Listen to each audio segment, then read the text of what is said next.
G'day everyone, I'm the Red Scar and this is Red Scar Gaming. Today I'll be doing a quick analysis of my Abzan mid-range draft deck for Lost Caverns of Ixalan.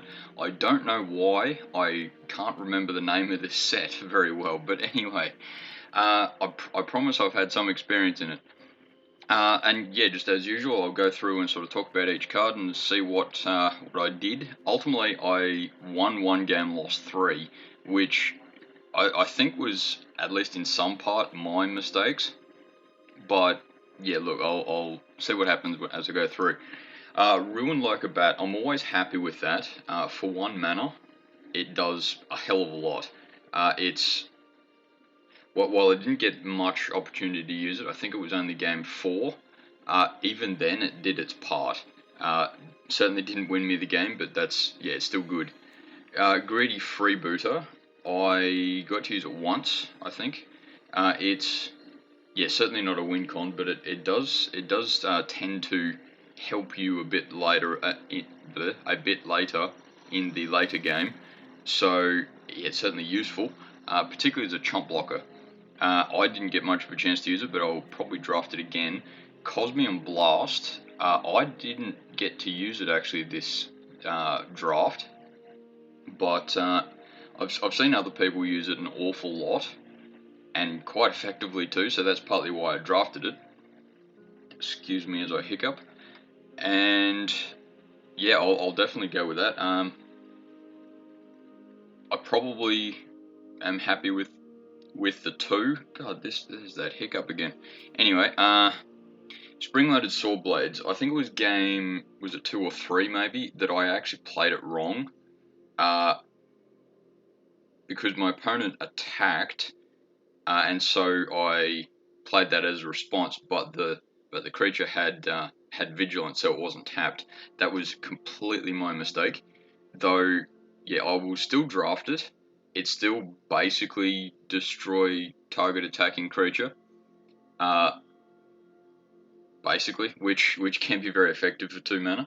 Though, yeah, I didn't get much of a chance to use it this time. Deathcap Marionette, in hindsight, I probably didn't need 3. Just because it's a very effective chump blocker, basically. I didn't get to use the mill 2 cards trigger as effectively in this particular deck as I would have otherwise liked, but that's ultimately not why I drafted it though. Mainly the Death Touch. Tithing Blade I'm still happy with that. Maybe I shouldn't have gone with 3. I was a bit iffy about it at the time, but it is pretty good early game, and can be even effective mid-late game, depending on the situation. If your opponent has even, say, 2 or 3 creatures that are vaguely threatening, it's still a good way to remove an opponent's creature. But I didn't get to use it as much as I would like to in this particular draft. So maybe in hindsight I probably should have just gone the 2 or 1 even. Evan, the Envoy of Okanek Ahau. Yeah, I can't pronounce that. But anyway, I got to use it game 1, I think it was. Not as effectively as I would sort of hope, but I'm still happy with that card, generally speaking. Because of that 5 mana, create a token. I know 5 mana, create a 1/1 token is not an effective way to spend 5 mana, but it's sort of like a bit of a backup, and as a 3/3 it's certainly not bad. Whitelist Final Strike, in other drafts, have got pretty damn good use out of that. I just didn't get it this time, at least terribly effectively. I think it was game 3. I tried to use it effectively, but in response, my opponent did the same, which I thought was very good. Certainly good advertising for Whiteley's Final Strike. And yeah, I would still draft that. Just careful, don't draft too many, because you do need a creature out to use it, even vaguely effectively. Veto's Inquisitor, I'm not a huge fan of it anyway, but it certainly has its moments. In hindsight, maybe I shouldn't have drafted it in this particular circumstance, because in this deck I have a lot more sort of higher end, and just to demonstrate that, I've got a lot more sort of 4, 5, 6 mana cost than I probably should have to use Vito's Inquisitor effectively. I should probably, I or you or the player should probably have that in sort of the higher end of the mana cost for all the creatures they have. Mineshaft Spider, I'm still happy with that card, just generally speaking. Maybe I didn't need 3 of them. I am glad I drafted it because, just off the top of my head, I don't think. Oh, sorry, yeah, I've got 1 creature with flying, so Mineshaft Spider does protect me from flying a little bit. And the whole mill bit, I didn't get to use much, but it's certainly useful when right. Maybe I should have just kept 2, maybe. But yeah, that's a little bit up in the air. Excuse the pun. Primordial Nora. I'm still not a fan of that card. It is basically a chump blocker that can take out, in a draft format, just about anything. But yeah, it has its moments, but it's not that great.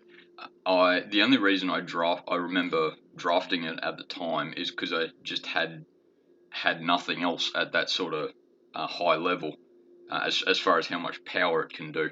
It's certainly not useless, because the whole Discover 3 bit is certainly useful, but yeah, perhaps in this deck it just wouldn't be as effective as I wanted it to be. And yeah, look, I'll try not to draft it again, but yeah, look, it's not useless, but it's for a 5 mana cost creature with 2 toughness, it's probably not that great. Melamet Veteran, I don't think I got to play it at all this draft. I've had some success with it in the past. As a 5/4 trample for 5 mana cost, it's certainly useful. That whole Descend 4 bit is good as well. It's sort of one of those cards I really like, that even if you don't Descend 4, it's still useful. And sure, it might not win you the game by itself, but having that Descend 4 really helps, but you don't need it. So it's a good card. I'm definitely going to draft that again. Though maybe in this particular draft I should have drafted it down to 1 rather than 5, rather than 2, you know what I mean. But yeah, anyway, I'll look for next time. Soaring Sandwing, I think I only got to use it game 4, and that was for its plane cycling ability.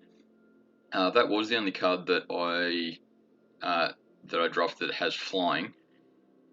I probably shouldn't have drafted it in hindsight, because I had the spiders to stop any flyers getting through, theoretically, so he wouldn't have been as effective on the defensive, and 3 attack on the flying bit for 6 mana is probably not worth it.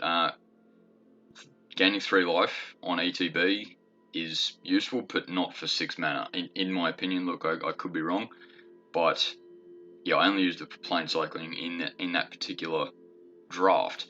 I am a lot happier with Rampaging Spiketail, generally speaking. 6 mana for a 5/6 is, yeah, okay, not optimal, but his ETB can swing the game your way, or at least help. And the swamp cycling bit's really good. I've had a lot of success with the swamp cycling part in the past.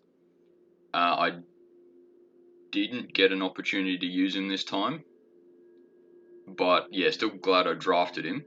Land-wise, yeah, spread's pretty good. I didn't get to use Hidden Nursery, but that's just luck. Captivating Cave, I have used a few times in the past, and look, it's a little bit, it wins you the game sometimes, but doesn't always, but it's a useful tool, so sort of put it in the maybe pile. I do like it. As far as other cards, Acrobatic Leap, I haven't had any success with it in the past, though I have seen other people do very well with it. Maybe I should have put that in instead of, say, even maybe the Mineshaft Spider, or Soaring Sandwing, maybe. partly to get my curve down a little bit, but it would help me with the flying defense. Family Reunion, I don't think I've had any success with it in the past. It's certainly not a useless card, but in this particular case, I don't think it would have had enough creatures for it to be particularly effective. Glorifier of Suffering, I probably should have kept, though I'm just thinking what I should have had instead. Maybe instead of Primordial Nora, though I've got to keep in mind that to make that particularly effective, I have to sack a creature or artifact. I suppose Greedy Freebooter would have been sort of ideal in that sense, but yeah, look, I've seen people use it pretty effectively. It's certainly not the game winner, but it might just sort of help you stabilize, is maybe the word. And I've got to stop saying sorter, because I need to be more confident. Altec Archaeologists, as I was saying when I drafted it, I'm not a huge fan of it. It's 5 mana cost 4/4, which is a bit of a toolbox. I haven't used it terribly effectively. Maybe I should have kept it instead of Primordial Nora. Yeah, in fact, I had basically drafted green out somewhere in the stage there. So maybe I should have kept green out in hindsight for the Altec Archaeologists and Glorifier of Suffering or something like that. It's not the ideal game-winning sort of card, but it probably would have been more useful than Primordial Nora and Soaring Sandwing in this particular case. Maybe. Ancestral Reminiscence, I definitely wouldn't have just splashed blue just for that. It's certainly a good card, but look, it's not the sort of card that would have been particularly effective in this deck. Acolyte of that guy. Once again, if I was going wide, he's a lot more effective, but as a 1/4, he's just never going to attack effectively anyway. Deep Goblin Skull Taker. If you've got the whole Descend trigger fairly often, well, if you've got the Descended trigger once or twice, he's not bad. So he's certainly been drafted. I've versed him in draft rather a few times. He hasn't exactly won the game, but he's not useless. But yeah, as I sort of said before,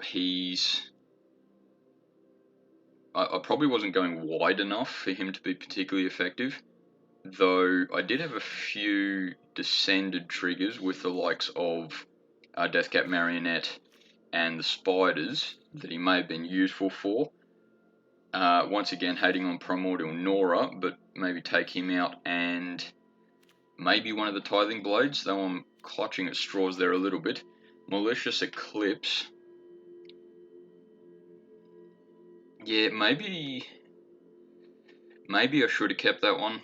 I haven't seen it used very well before though, so there's probably a good reason for that. Seeker of Sunlight I've seen a lot of people use, partly because it's a 3 mana sink ultimately, and can make a bigger creature, and it's certainly not useless as a turn 1 card, so I probably in hindsight should have kept that over, say, Greedy Freebooter. Maybe. Though I'm clutching at straws there a little bit. Basking Capybara has its moments. In a draft, it can be very good, but yeah, as I said before, I probably should have just not kept green. Disturbed Slumber, I'm not a huge fan of at the best of times. It does have its moments, but yeah, I'm not a huge fan of it anyway, and I'm glad I didn't keep it there. Armored Kincaller. Yeah, I don't think I got many dinosaurs in there anyway, so it's what, 1, 2... 2, I think. Two dinosaurs, so I wouldn't have got the ETB trigger particularly often. But as a 3/3, he's not that bad. In this particular case, I probably shouldn't have kept him, which I didn't anyway, so that's alright. In the presence of ages, actually, maybe that's a card I should have kept had I, if I'd kept going with green, simply because, as I said before, I was a bit on the higher end of the spectrum, so I maybe needed to keep that just so I got the lands and or the creatures or the whatever I needed at the time. Maybe. Melamite Scythe, I think I actually got that played against me twice in this draft. It seems to be a fairly popular card, though Equip 4 scares me a little bit for something like that. I know that when it ETBs it attaches, but it might just be a case of it works that once. Walk with the Ancestors. Yeah, maybe I should have gone that instead of, say, Soaring Sandwing. Discover 4 is certainly not useless, and it would have got back perhaps one of the creatures that I needed. For 5 mana, though, it can be a bit risky in a draft, so maybe that's what scares me. And Bartolome del Presidio, I'm probably pronouncing that wrong. As I think I said at the time, he's probably better in a wider deck than this would have been. But yeah, look, I lost 3 games, so what do I know? Anyway, thanks for watching, and I'll see you next time, and I'll do another draft, probably Lost Cabins of Ixalan, but we'll see what happens. Thanks for watching, see you next time, please learn from my mistakes.